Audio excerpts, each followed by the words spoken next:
stories you're going to see tonight are personal stories about people's lives, trying to reconstruct those events as they happened, as they experienced them, not necessarily as they happened. Of course, we know that some of the most pivotal moments in our lives are the ones in which we're trying to figure out who it is that we want to be, as is illustrated in this story by hot Meg Harkins. Meg Harkins.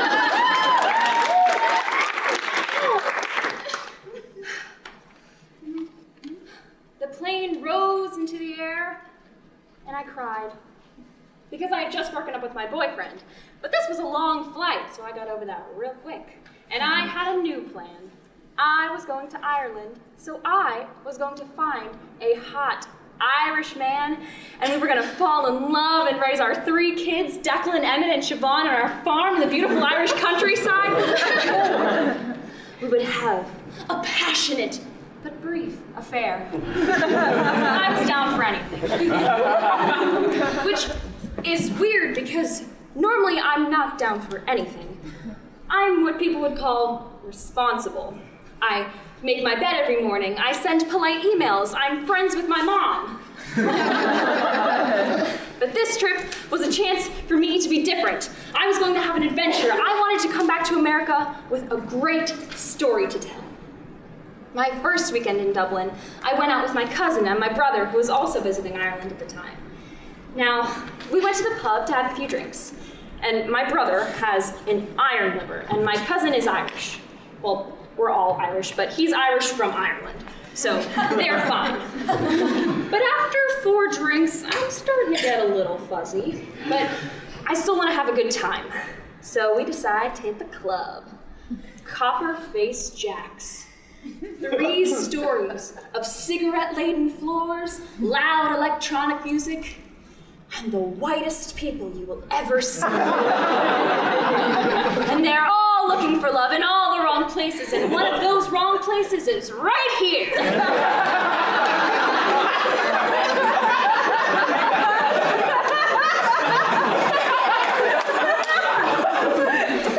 I was fueled with hard cider and hope, so I went in. And I find myself talking to this older gentleman who's bought me a drink and is hitting on me, which is incredible, because when I drink, I start to kind of turn into an old man from the 40s, and I bebop around and I say weird things like, "Hey kid, I like your party shirt." But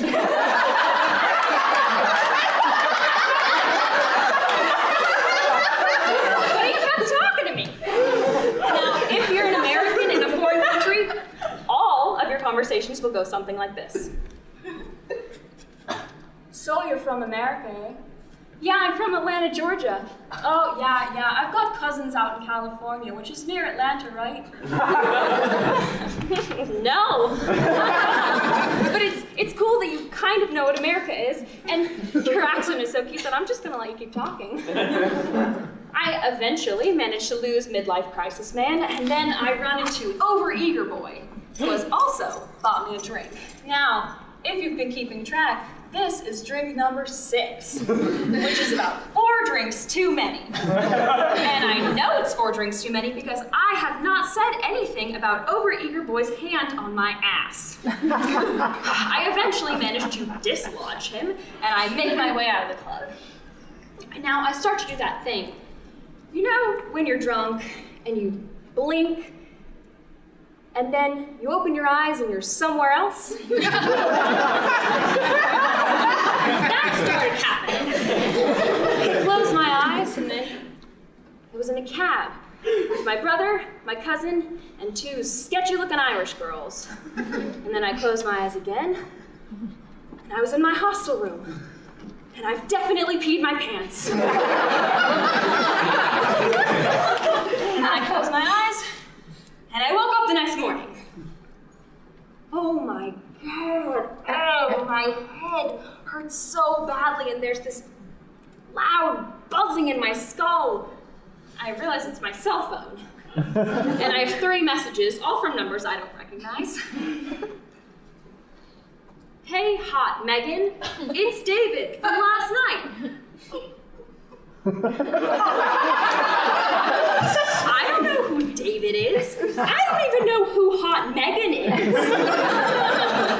But I'll have to deal with that later, because today we are going to see Ireland's national treasure, the Book of Kells. Now, if you're not Irish or Catholic, you may not know what the Book of Kells is. Basically, it's a really, really, really old version of the four Gospels. So, responsible Meg in this moment decides that I need to have something else in my system besides alcohol.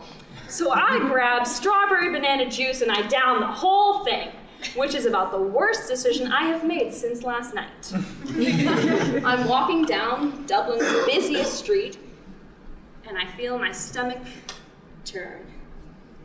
Oh no. Oh no. And I'm trying not to throw up on the busiest street in Dublin, and I turn and I see my friends that I'm traveling with. I can't throw up in front of these boys. They think I'm responsible. So I choke it back like a lady. Continue on. And finally, I make it. I'm standing over this beautiful old manuscript written in Latin with its bold colors and just amazing calligraphy. Oh no. Oh no.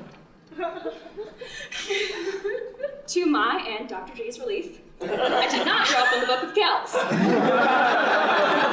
But I left that day feeling terrible. My next weekend in Ireland was much quieter. My friends and I took the 2-hour train ride down to Dingle on the west coast of Ireland. And if you ever walk along the west coast of Ireland, you will understand why there's so many Irish poets inspired by nature. Skies as blue as a simile, and the grass ripe with metaphor, and cliffs just bursting and waiting for personification. We spent the afternoon there. The boys were jumping off the cliff into the freezing cold water, and responsible Meg was watching them do that. And then I thought, what would hot Meghan do? So I stood up, I ripped off my clothes, and I leapt off the cliff. And this was the adventure and the story that I wanted to have the whole time. Yeah.